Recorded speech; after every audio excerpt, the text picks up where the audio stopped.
93rd, right? Yeah, 93rd. 93rd annual Feast of San Gennaro. Hopefully you can hear me because there's like a lot going on in the background.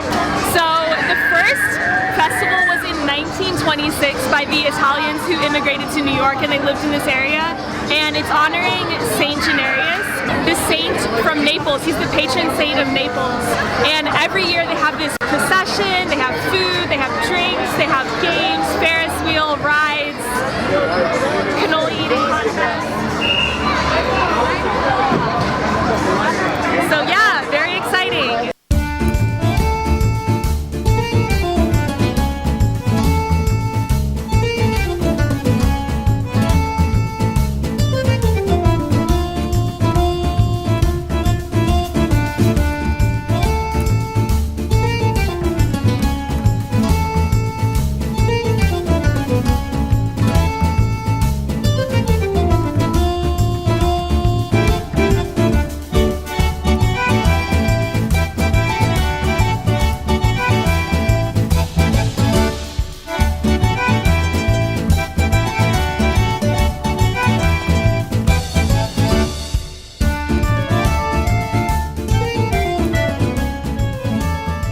This weekend was the Feast of San Gennaro. Basically what they do is they block off all these roads in this area. So it was September 12th to the 22nd.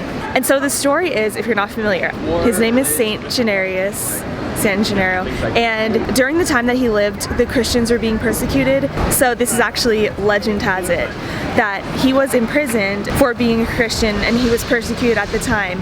And according to this story, him and his companions who were Christians were thrown out to the wild beasts to be devoured by the animals, but they wouldn't touch them. And so then what ended up happening instead was they were beheaded, and so some of his blood was kept. And to this day in Naples, Italy, there's like a container of his blood that's like dried up.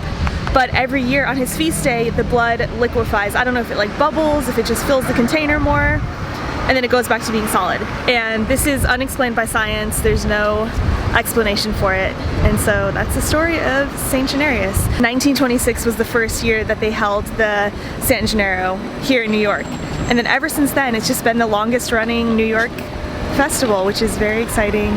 So Feast of San Gennaro. Every year in New York in September, his feast day is September 19th, and so they do a procession, which I've never actually been to, and they have a mass, and they have like musical performances, there's food, there's a cannoli eating contest, so there's always just like a lot of stuff going on.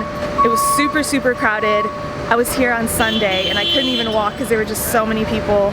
It's cool to just come out and see all the festive decorations, and to think of not only what it is, like, you know, the celebration of Italian food and culture, but the meaning behind it and who Saint Gennarius was. And I think of all the other great saints, and I think how amazing would it be to have these kind of festivals for every saint in their life. I mean, that would be a lot.